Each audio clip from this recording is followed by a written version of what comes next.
अस्सलाम वालेकुम। Welcome back to biodiversity. उम्मीद है आप सब खैरियत से होंगे। My name is Mohammad Anas.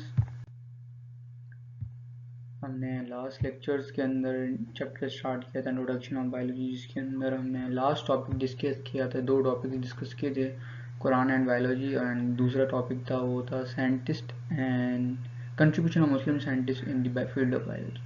अब आज का टॉपिक है द लेवल ऑफ ऑर्गेनाइजेशन, यानी कि द लेवल ऑफ ऑर्गेनाइजेशन, यानी लाइफ कहाँ से शुरू हुई, किस तरीके से, किस प्रोसेस के थ्रू लाइफ वजूद में, कैसे इंडिविजुअल बना, कैसे लिविंग बना, एक छोटे एटम से लेकर एक मल्टी सेलुलर ऑर्गेनिज्म, एक दुनिया कैसे वजूद में आई, उन सब के बारे में स्टडी करते हैं। पहला लेवल है एटॉमिक लेवल ऑफ ऑर्गेनाइजेशन। अब इस लेवल में क्या है, हर मैटर, हर ऑर्गेनाइज्म, हर जानदार, हर मैटर, बल्कि हर जानदार नहीं, हर मैटर एक स्मॉलेस्ट पार्टिकल से बना है जो कि एटम कहते हैं, और वो एटम जो है एलिमेंट से मिलकर बनता है। अब एलिमेंट क्या कहते हैं? एलिमेंट एक ऐसा पार्ट, एक ऐसा सब्सटेंस, एक ऐसी टर्म है जब दो एलिमेंट्स आपस में मिलते हैं सब्सटेंस बनाते हैं। फॉर एग्जांपल वाटर है, H2O, जब ये टूटते हैं, दोनों हाइड्रोजन और ऑक्सीजन दोनों टूटेंगे तो फिर वो वाटर नहीं कहलाया जाएगा, फिर वो एलिमेंट्स वो टूट जाएगा दो सब्सटेंसेस के अंदर। यानी कि एक ऐसा सब्सटेंस जो ब्रेक डाउन ना हो सके उसे कहते हैं एलिमेंट्स, यानी कि सब्सटेंस की कंडीशन चेंज करते हैं उसे कहते हैं एलिमेंट्स। तो अभी दोनों एलिमेंट्स मिलकर, आप एटम्स मिलकर, छोटे छोटे एटम्स मिलकर आपस में एलिमेंट्स बनाते हैं, और उन एलिमेंट्स को कहते हैं बायो एलिमेंट्स। और एटम का स्ट्रक्चर क्या है? एटम के पास बेसिकली तीन सब एटॉमिक पार्टिकल्स होते हैं, इलेक्ट्रॉन, प्रोटॉन, न्यूट्रॉन, जो स्टेबल और सब एटॉमिक पार्टिकल्स होते हैं। न्यूट्रॉन और प्रोटॉन जो है न्यूक्लियस में होता है, और इलेक्ट्रॉन जो है साइड में रिवॉल्व कर रहा होता है अराउंड द न्यूक्लियस ऑर्बिट के अंदर। और जो जितने भी ये मॉलिक्यूल्स हैं, एटम्स, एटम मिलकर मॉलिक्यूल्स बनाते हैं, वो एलिमेंट्स बनाते हैं। और जो तकरीबन कोई 100 से ज़्यादा एलिमेंट्स हैं जो अब तक डिस्कवर हो चुके हैं, नेचुरल जो मौजूद हैं दुनिया में, वो तकरीबन 100 से ज़्यादा हैं। और जिसके अंदर 16 एलिमेंट ऐसे हैं जो सिर्फ हमारी बायो एलिमेंट्स कहलाए जाते हैं, यानी कि वो लाइफ प्रोसेस में इस्तेमाल होते हैं, यानी कि ऑर्गेनिजम्स के अंदर मौजूद होते हैं सिर्फ 16 एलिमेंट, जिसके अंदर 6 एलिमेंट ऐसे हैं जो जिनकी परसेंटेज 99% आपकी बॉडी के अंदर है, और कुछ परसेंट एलिमेंट्स ऐसे हैं जिनकी सिर्फ 1% वो आपकी बॉडी के अंदर मौजूद है। अच्छा, अब वो 9% जो एलिमेंट, जो 6 एलिमेंट्स हैं वो कौन कौन से हैं? ऑक्सीजन है, कार्बन है, हाइड्रोजन है, नाइट्रोजन है, कैल्शियम है, फास्फोरस है। और सिर्फ 1% जो एलिमेंट है वो है, जो बाकी एलिमेंट, जो 10 एलिमेंट्स है वो हैं। अब ये परसेंटेज मैंने लिखी हुई देख लेते हैं, चार्ट मैंने दिया हुआ है। फॉर एग्जाम्पल, ऑक्सीजन जो है 65% मौजूद है, कार्बन 18%, हाइड्रोजन 10%, नाइट्रोजन 3%, कैल्शियम 2% और फास्फोरस 1%। बाकी जितने भी एलिमेंट्स हैं वो इतनी कम क्वांटिटी के अंदर हैं कि वो कुछ तो एलिमेंट ट्रेस हैं, यानी ट्रेस एलिमेंट ऐसे कहते हैं जो पाए बहुत कम जाए, इतना कि उनकी जो है क्वांटिटी समझ में नहीं आई, बहुत माइन्यूट क्वांटिटी के अंदर है, 0.5 परसेंटेज के अंदर। दूसरा लेवल है मॉलिक्यूलर लेवल, जब बायो एलिमेंट्स मिलकर एक सब्सटेंस बनाया उसको कहते हैं molecule. For example water, H, दो हाइड्रोजन के मॉलिक्यूल्स मिलकर, एक ऑक्सीजन को मिलकर, आपस में तीन एलिमेंट्स मिलकर आपस में एक मॉलिक्यूल बना रहे हैं जिसको कहते हैं वाटर। तो ये कहलाए जाते हैं मॉलिक्यूल। और जो मॉलिक्यूल्स ऑर्गेनिजम्स की बॉडी में बनाने के लिए यूज़ हों उन्हें कहते हैं बायो मॉलिक्यूल्स। अब बायो मॉलिक्यूल्स दो किस पार्ट में डिवाइड होते हैं, macro molecules and micro molecules. Macro molecule ऐसे मॉलिक्यूल जिनका मॉलिक्यूलर वेट हाई हो, for example protein, carbohydrate, starch, ये सब क्या हैं?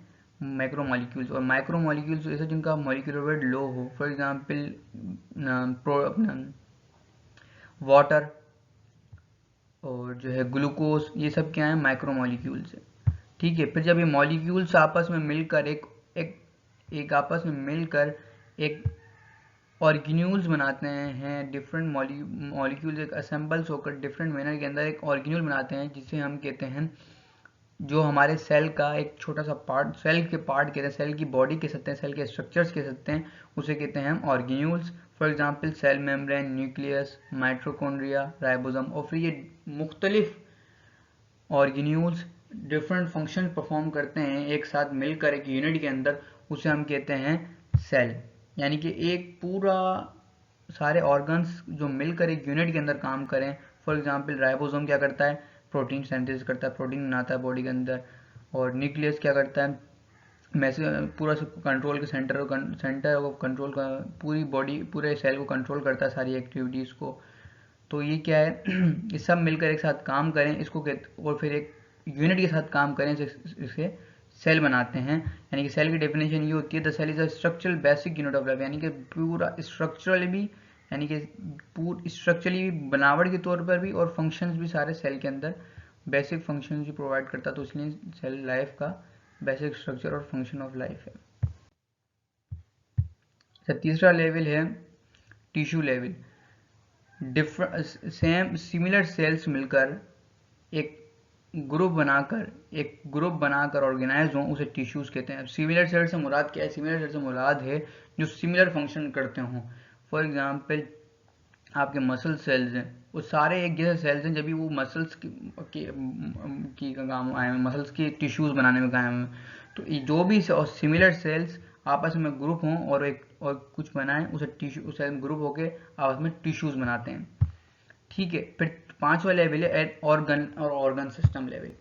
अब जब मुख्तलिफ टिश्यूज मिलकर आपस में अरेंज होकर एक साथ पर्टिकुलर मिनट के अंदर अरेंज होकर एक मुख्तलिफ ऑर्गन बनाते हैं। फॉर एग्जांपल आपका पूरा हाथ, फिर वो मुख्तलिफ ऑर्गन्स मिलकर, डिफरेंट ऑर्गन्स मिलकर एक ऑर्गन सिस्टम बनाते हैं। फॉर एग्जांपल आपका स्टमक, एसोफेग, आपने खाना खाया, मुंह में आपने खाना खाया, मैकेनिकल डाइजेशन हो गया माउथ के अंदर, फिर अंदर गया एसोफेगस के थ्रू आपके स्टमक में गया, स्टमक से फिर डाइजेशन हो गया, पूरा क्या है, डाइजेशन सिस्टम ही। तो एक पूरा ऑर्गन सिस्टम बन गया with the help of organs मिलकर जब एक काम किया एक साथ सारे ऑर्गन्स ने मिलकर, तो एक क्या बन गया, एक डाइजेस्ट सिस्टम बन गया, एक ऑर्गन सिस्टम बन गया। तो ये है organ and organ level system. अच्छा, अगला है 6 इंडिविजुअल लेवल। जब बहुत सारे ऑर्गन सिस्टम मिलकर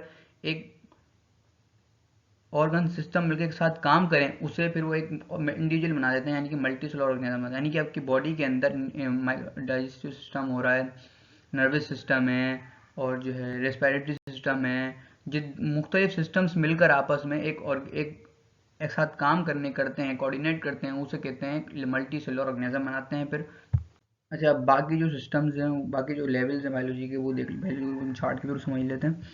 पहले तो जैसे स्टार्ट किया था मैंने, एटम्स से मिलकर मॉलिक्यूल्स बने जिनको हम बायोमोलिक्यूल्स कहते हैं। एलिमेंट्स से मिलकर बायोमोलिक्यूल्स बने जिनको हम बायोमोलिक्यूल्स कहते हैं। बायोमोलिक्यूल्स से मिलकर हमारा ऑर्गेनल बना, जिन्होंने सेल बनाया।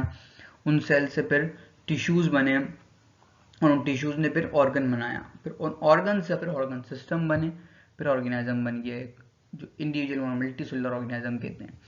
और जो लाइफ की वो शुरुआत होती है, वो सेल से शुरू होती है, क्योंकि यहाँ पर आके स्मॉलेस्ट स्ट्रक्चर और फंक्शन ऑफ, यानी कि लाइफ की जो बुनियाद है वो सेल से शुरू होती है। ठीक है, फिर जब डिफरेंट ऑर्गेनिजम्स एक स्पेशीज होते हैं, स्पेशीज